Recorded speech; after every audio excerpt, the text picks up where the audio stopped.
எங்க அப்பா வந்து ரயில்வே ஸ்டேஷன் வரைக்கும் கூட வந்தாரு. வந்துட்டு வந்து குடிச்சிட்டு ஸ்டேஷன்லயே படுத்துட்டாரு. 5 செட் இருக்கும். அது ரிப்பீட்டடா போட்டுட்டே இருக்க மாதிரி இருக்கும். அதுவும் இல்ல, கரண்ட் எதுவுமே இல்லை. ஃபோனுக்கு சார்ஜ் போட முடியாது. சார்ஜ் போட்டால் தான் என்னால் கிளாஸஸ் அட்டன் பண்ணவும் முடியும். இந்த நிலமையில வந்து நான் அகரம்க்கு ஃபோன் பண்ணி சொன்னேன், கோவிட்ல எனக்கு இப்படி இருக்கு, என்னால் மேனேஜ் பண்ண முடியல அப்படின்ட்டு. ஒவ்வொரு விஷயமும் நான் அகரம்ல தான் கற்றுக்கிட்டேன். கம்ப்யூட்டர் ஆன் பண்ணுறதுல இருந்து ஒரு எக்ஸல் டாக்குமெண்ட், வேர்ட் டாக்குமெண்ட், ஒரு மெயில் அனுப்புறது. சத்யபாமால வந்து இறங்கும் போது அந்த காலேஜ் ஆர்ச்சை பார்த்துட்டு எனக்கு ரொம்ப பயமாயிடுச்சு. இவ்வளோ பெரிய காலேஜ்ல போய் நான் படிக்க போறேனா? தரத்தில் சமரசம் இல்லை, ஆரோக்கியத்தில் என்றுமே அக்கறை காட்டும் SVS வழங்குகிறது கேப்பை மாவு மற்றும் கம்பு மாவு. எல்லாருக்கும் வணக்கம். என் பேர் ஜீவிதா. நான் சேலம் மாவட்டத்துல இருந்து வரேன். அகரம்ல 2019 பேட்ச் ஸ்டூடெண்ட். என்னோட 1.5 வயசுலயே எங்க அம்மா இறந்துட்டாங்க. அப்பா மட்டும்தான். அப்பாவுமே ட்ரிங்க்ஸ்க்கு ஃபுல்லா அடிக்ட்டு. ஸோ அப்போ வந்து அப்பாவோட அம்மா பாட்டி தான் எங்களை வந்து, நான் தம்பி இருக்கான். ஸோ எங்கள் 2 பேரையும் பாட்டி தான் சின்ன வயசுலேருந்தே வளர்த்திட்டு இருக்காங்க. ஸோ ஃபுல் அண்ட் ஃபுல் பாட்டியோட இன்கம் மட்டும்தான். அப்பா வண்டிக்கு போனாலும் ஒரு சில சேலரி வரும். அந்த சேலரி வச்சு அப்பா ஃபுல் அண்ட் ஃபுல் குடிப்பாரே தவிர வீட்டுக்குன்னு 1 பைசா கூட கொடுக்க மாட்டார். வீட்டில் இருக்க பொருளை எடுத்து அடகு வச்சிடுறது, அந்த மாதிரி தான் போயிட்டு இருந்துச்சு வாழ்க்கை. 10th 11th 12th படிக்கும் போதெல்லாம் எனக்கு ரொம்ப பயம் வந்துருச்சு. லைக் எப்படி சொல்கிறது, ஸ்கூல், வீடு, என்னோட ஊர், அந்த வட்டத்துக்குள்ளேயே என்னோட வாழ்க்கை முடிஞ்சிருமோ அப்படின்ற ஒரு ரொம்ப பெரிய பயம் எனக்கு. ஸோ அதுலேருந்து மீண்டு வரணும் அப்படின்றப்போ எனக்கு இருக்க ஒரே ஒரு சாய்ஸ் வந்து நல்லா படிக்கணும். நல்லா படித்து வெளியே வேலைக்கு போயிட்டு இதை நல்லா பார்த்துக்கணும். அட் த சேம் டைம் வந்து பாட்டி இல்லைன்னா, பாட்டி வந்து ஊரில் கூலி வேலைக்கு தான் போவாங்க. ஸோ பாட்டியோட இன்கம் இல்லை அப்படின்றப்போ அதுவுமே டெய்லி இருக்காது. ஒரு 4 to 4 days இருக்கும். ஒரு 150 ரூபா 200 ரூபா அப்படி தான் கிடைக்கும். ஸோ வாடகை வீடு தான். அந்த பாட்டியோட வருமானம் மட்டும்தான் வீட்டில் ஃபுல் அண்ட் ஃபுல். சாப்பாட்டுக்காக இருக்கட்டும் சரி, எங்களோட ஸ்கூலோட நோட் புக்ஸ்க்கு எவ்ரி திங் பாட்டியோடது மட்டும்தான். நான், தம்பி, பாட்டி 3 பேரும் இருப்போம். அப்பா அப்பப்போ வருவாங்க, வண்டிக்கு போவாங்க, குடிப்பாங்க. அப்பாவாலே நாங்கள் வந்து நிறைய வீடு சேஞ்ச் பண்ணிகிட்டே இருக்க வேண்டியதாக இருக்கும் ஒரு வருஷத்தில். ஏன்னா அவர் குடிச்சு கலாட்டா பண்ணுவாங்க. கலாட்டா பண்ணுறப்போ யாருமே வீட்டுக்காரங்க அக்செப்ட் பண்ணிக்க மாட்டாங்க. ஸோ அதனால வீடு காலி பண்ணிட்டு சொல்லிடுவாங்க. ஸோ அப்படி தான் என்னோட வாழ்க்கை போயிட்டு இருந்துச்சு. 12th முடிச்சுட்டு காலேஜ் போனோம். பாட்டியோட இன்கம் வச்சு நான் வந்து காலேஜ் போகிறது அப்படின்றது வந்து என்னோட வாழ்க்கையில் மிகப்பெரிய கேள்விக்குறியாக இருந்துச்சு. எப்படி காலேஜ் போக போகிறேன், எப்படி அடுத்து படிக்க போகிறேன், அந்த இது வந்து ரொம்ப பெரிய பயமாக இருந்துச்சு. ஸோ அதுக்கு அடுத்து தான் வந்து எங்கள் ஸ்கூலில் வந்து HM இருந்தார், பிரபாகரன் சார் அப்படி சொல்லிட்டு. அவர் தான் எனக்கு வந்து எழுதி போட்டார். ஸோ லிட்டராக நான் எழுதி போடும்போது அந்த போஸ்ட்டு கூட என்கிட்ட காசு இல்லை. அவர் தான் அவரோட காசு யூஸ் பண்ணி தான் எனக்கு எங்கள் எழுதியே போட்டோம். ஸோ அகரம்க்கு எழுதி போட்ட உடனே 1 to 1 கூப்பிட்டாங்க சேலம்லேயே. 1 to 1 முடிச்சுட்டு ஹவுஸ் விசிட் வந்தாங்க. ஹவுஸ் விசிட் முடிச்சுட்டு ஆண்டனி அண்ணா தான் வந்தார். ஸோ எல்லாம் முடிச்சுட்டு சத்யபாமாவில் சீட் கிடச்சிருக்கு அப்படி சொன்னாங்க. ஸோ சத்யபாமா சென்னையில் இருக்குது. ஸோ சென்னை வந்து தனியாக வரும். பாட்டி இது அப்பா கூட கேட்டோம். ஸோ யாருக்குமே நடக்கக்கூடாத விஷயம் எனக்கு நடந்துச்சு. ஆக்சுவலி என்னென்னா, எங்கள் அப்பா வந்து ரயில்வே ஸ்டேஷன் வரைக்கும் கூட வந்தார். வந்துட்டு வந்து குடிச்சிட்டு ஸ்டேஷன்லேயே படுத்துட்டாரு. அட்மிஷன் போடுறதுக்கு கூட வரேன்னு சொன்னவர் ஸ்டேஷனில் வந்து குடிச்சிட்டு படுத்துட்டாரு. நான், பாட்டி, தம்பி அவரை பார்த்துக்கிறதுக்கு விட்டுட்டு நானும் பாட்டியும் தனியாக ட்ரெயின் ஏறி வந்தோம் சென்னைக்கு. சென்னையில் வரும்போது ட்ரெயினில் இருந்தவர் வந்து சத்யபாமாவுக்கு பஸ் வச்சு விட்டார். சத்யபாமாவில் வந்து இறங்கும் போது அந்த காலேஜ் ஆர்ச்சை பார்த்துட்டு எனக்கு ரொம்ப பயமாயிடுச்சு. இவ்வளோ பெரிய காலேஜில் போய் நான் படிக்க போகிறேனா?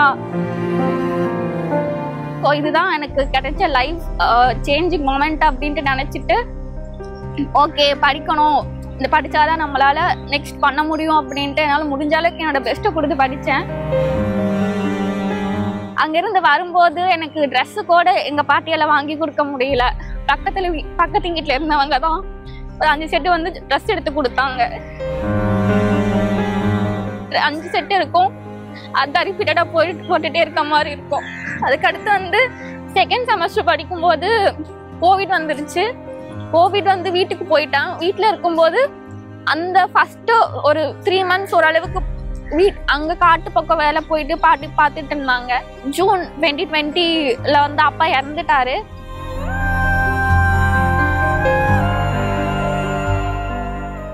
ஸோ அப்பா இறந்ததுக்கு அப்புறமேலு வீட்டில் நான் தான் பெரிய பொண்ணு, பாட்டி இருக்காங்க, தம்பி இருக்காங்க, எல்லாத்தையும் நான் தான் பார்த்துக்கணும். அப்படின்றப்போ எனக்கு தூக்கமே வராது டெய்லி நைட்டு, என்ன பண்ண போகிறேன் அப்படின்ட்டு. ஸோ பாட்டியால் வாடகையும் கட்ட முடியல. ஸோ வீட்டில் வந்து ஒரு சின்ன நிலம் இருந்துச்சு ஊரில் இருந்தப்போ, அந்த வீடு கட்டுறதுக்கு கூட எங்ககிட்ட காசு இல்லை. அந்த இடத்தோட 10 இடத்த வந்து அடகு வச்சுட்டு ஒரு 10க்கு 16 ரூம் கட்டணும். அந்த ரூமுமே பார்த்தீங்கன்னா அந்த வீட்டு ஒரு 1 மந்த்ல கட்டணும். ஸோ அந்த வீடு கட்டுறதுக்கு வந்து மேஸ்திரி மட்டும்தான் இருந்தாங்க. அதே சிட்டால் போடுறோம் அப்படின்றப்போ சிட்டாலுக்கு வந்து காசு கொடுக்க முடியாதுன்றதுனால பாட்டி வந்து கலவை கடைக்கு கொடுப்பாங்க. நான் வந்து அதை எடுத்து கொடுத்து ஆன்லைன் கிளாஸ் போயிட்டு இருக்கோம். ஸோ மற்றவங்களுக்கு ஆன்லைன் கிளாஸ் எப்படி போச்சுன்னு எனக்கு தெரியாது, பட் என்னோட கிளாஸ் இப்படிதான் போயிட்டு இருந்துச்சு. அந்த வீட்டுக்கு வந்து கலவை கலக்கி கொடுப்போம். சிட்டால் கூட வச்சு அந்த வீட்டை கட்ட முடியாது இருந்த நிலைமை அது. ஸோ நாங்களே வேலை செஞ்சு அந்த வீட்டை கட்டணும். ஸோ அந்த வீட்டுக்கு நாங்கள் கூடி போகும்போது லிட்ரலா அந்த வீட்டுக்கு வந்து ஜன்னல் இல்லை, கதவு இல்லை, கரண்ட் எதுவுமே இல்லை. ஸோ அங்கே வந்து ஃபுல் அண்ட் ஃபுல் காடு, எப்போ பாம்பு வரும், எந்த அனிமல் வரும் எதுவுமே தெரியாது. சும்மா ஒரு ரூம், அந்த ரூம்குள்ளே வந்து எங்களோட திங்ஸ் வச்சுருப்போம், அவ்வளோதான். அங்கே வந்து டவரும் கிடைக்காது. ஸோ டவர் கிடைக்காதப்போ என்னால் சுத்தமாக படிக்கவே முடியல. கரண்ட்டும் இல்லை, ஃபோனுக்கு சார்ஜ் போட முடியாது. சார்ஜ் போட்டால் தான் என்னால் கிளாஸஸ் அட்டென்ட் பண்ணவும் முடியும். ஸோ இந்த நிலமையில வந்து நான் அகரம்க்கு ஃபோன் பண்ணி சொன்னேன், கோவிட்ல எனக்கு இப்படி இருக்குது, என்னால் மேனேஜ் பண்ண முடியல அப்படின்ட்டு. ஸோ ஃபோன் பண்ண உடனே ஆண்டனி அண்ணா வந்து இங்கே சென்னை வந்துருங்க அப்படின்னு சொல்லிட்டு, லாக்டவுன் அப்போ கொஞ்சம் ஃப்ரீ ஆச்சு, சென்னை வந்துட்டேன். சென்னை வந்து ஸ்கைவாக் ஹாஸ்டலில் தங்கி படிச்சுட்டு இருந்தேன் online classes. So online class படிச்சுட்டு இருக்கும்போது எனக்கு எப்படி சொல்கிறது, படிச்சுட்டு இருக்கேன். அதுக்கு அடுத்து வந்து 1.5 வருஷம் இருக்குது. 1.5 வருஷம் கழிச்சு நான் என்ன பண்ண போகிறேன் அப்படின்ட்டு எனக்கு சுத்தமாக வேலைக்கு போனால் தான் என்னால் வீட்டை பார்த்துக்க முடியும், அந்த பயம் ரொம்பவே இருந்துச்சு. ஸோ அதுக்குமே அகரம் ரொம்ப கை கொடுத்தாங்க. ஸோ அகரம்லேயே ஃபினான்ஸ் டீம் இருக்குது. அந்த ஃபினான்ஸ் டீம்லேயே நான் இன்டர்ன்ஷிப் பண்ணேன். ஸோ இன்டர்ன்ஷிப் பண்ணுறப்போ I can still remember that day. நான் ஃபஸ்ட்டு இன்டர்ன்ஷிப் போயிட்டேன், முன்னாடி கம்ப்யூட்டர் இருக்குது, எனக்கு அதை ஆன் பண்ண தெரியாது. எந்த ஸ்விட்ச் போடணும், எந்த பட்டன் அமுக்கணும் அது ஆன் ஆகும், எனக்கு எதுவுமே தெரியாது. நான் சும்மா உக்காந்துட்டு இருந்தேன். அப்புறம் கவிதாக்கா வந்தாங்க. அவங்க தான் வந்து ஏடி சும்மா உட்காந்துட்டு இருக்கேன்னு கேட்டாங்க. இல்லைக்கா எனக்கு வந்து இந்த எப்படி ஆன் பண்ணணும் கூட தெரியாது அப்படின்ன உடனே ஒவ்வொரு விஷயமும் நான் அகரம்ல தான் கற்றுக்கிட்டேன். கம்ப்யூட்டர் ஆன் பண்ணுறதுலேருந்து ஒரு எக்ஸல் டாக்குமெண்ட், வேர்ட் டாக்குமெண்ட், ஒரு மெயில் அனுப்புறது, ஒருத்தவங்கள்ட்ட எப்படி பேசுறது, எல்லாமே நான் அகரம்ல தான் கற்றுக்கிட்டேன். ஸோ அந்த 1 வருஷம் வந்து நான் எவ்வளோ ஷேப் பண்ணிக்க முடியுமோ அவ்வளோ ஷேப் பண்ணிக்கிட்டு, ஸோ நான் 3rd இயர் படிச்சுட்டு இருக்கும்போது அகரம்லேயே வந்து பிளேஸ்மெண்ட் ஆப்ஷன் ஏற்படுத்தி கொடுத்தாங்க. ஸோ அப்போ வந்து அவசாஃப்ட்னு சொல்லிட்டு ஒரு கம்பெனி வந்துச்சு. அந்த கம்பெனியில் பிளேஸ் ஆகிட்டு இப்போ 3.5 இயர்ஸாக அந்த கம்பெனியில் தான் வேலை பார்த்துட்டு இருக்கேன். சாஃப்ட்வேர் இன்ஜினியராக இருக்கேன். 70K வாங்க. ஸோ கோவிட்ல நாங்கள் கட்டின ரூமை வந்து இப்போ நாங்கள் ஆல்டர் பண்ணிட்டு வீட்டில் எல்லா ஃபெசிலிட்டிஸுமே இருக்குது. 10க்கு 16 ரூம் மட்டும்தான் இருக்கும். 4 செவுர் இருக்கும். அப்படிதான் இருந்த வீடு, ரூம் அது, வீடுன்னு சொல்ல முடியாது, 4 செவுர் அது. ஸோ நான் வேலைக்கு போயிட்டு அந்த வீட்டுக்கு வாங்கின கடனை அடைச்சிட்டு அந்த வீட்டை வந்து நல்லா ரெனோவேட் பண்ணி எல்லா ஃபெசிலிட்டிஸும் வீட்டில் இருக்குது இப்போது. ஸோ இனிஷியல் டேஸில் வந்து பாட்டி வந்து வேலைக்கு போனால் மட்டும்தான் எங்களால் நெக்ஸ்ட் டே சாப்பிட முடியுன்ற நிலமை இருந்துச்சு. ஸோ இப்போ வந்து நான் ஒரு 2 டேஸ் வேலைக்கு போனால் மட்டும் போதும், அந்த மந்த்து ஃபுல்லாக என் பாட்டி நான் ரொம்ப சந்தோஷமாக பார்த்துக்க முடியும், எந்த ஒரு குறையும் இல்லாமல். ஸோ இந்த மாற்றம் வந்து என்னோட வாழ்க்கையில் வந்து எஜுகேஷன்ற ஒரு விஷயம் இல்லைன்னா கண்டிப்பாக நடந்திருக்காது. சப்போஸ் அகரவனோட வாழ்க்கைக்குள்ளே வரல அப்படின்றப்போ 12th முடிச்சிருப்பேன், காலேஜ் போயிருப்பேன்னு சத்தியமாக எனக்கு தெரியல. ஸோ அங்கே கிடைக்கிற ஏதாவது ஒரு வேலையை பண்ணிட்டு அதே லைஃப்பில் ஓட்டிகிட்டு இருக்க முடியும், அந்த குண்டு சட்டியில் குதிரை ஓட்டுறது அப்படின்ற மாதிரி. ஸோ நிறைய மாற்றம் என்னோட வாழ்க்கையில் நடந்துச்சு அப்படின்றப்போ அது வந்து அகரம்ன்ற இது இல்லைனா இல்லை, கல்வின்றது இல்லைனா இல்லை. பாட்டி ஊரில் இருக்காங்க. ஸோ இப்போ அவங்க வேலைக்கெல்லாம் போகிறதில்ல, வீட்டில் தான் இருக்காங்க. So actually I'm happy for that. அவங்க எப்படி சொல்கிறது, வேலைக்கு போனால் தான் பண்ண முடியும், என்ன வேலை கிடைக்குதோ அது எல்லா வேலைக்கும் போவாங்க. வீடு துடைக்கிறதா இருக்கட்டும், காட்டு வேலையாக இருக்கட்டும், எல்லா வேலைக்கும் போவாங்க. அப்படி இருந்தாங்க. இப்போ வீட்டில் ஜாலியாக இருக்கும்போது பெரிய டிவி வாங்கி கொடுத்துருக்கேன், வீட்டில் படுத்துட்டு டிவி பார்த்துட்டு சந்தோஷமாக இருக்காங்க. எனக்கு அது போதும். அது இன்னும் நிறைய பண்ண வேண்டி இருக்கு.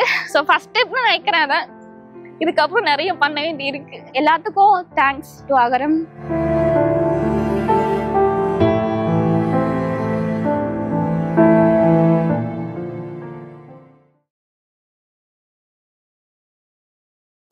ஆண்டுகள் பாரம்பரியம், 5 தலைமுறைகளாக மக்களின் நம்பிக்கையை பெற்ற SVS. ஆரோக்கியமான காலை உணவுக்கு SVS வழங்கும் கேப்பை மாவு மற்றும் கம்பு மாவு. இன்றே கேட்டு வாங்குங்கள்.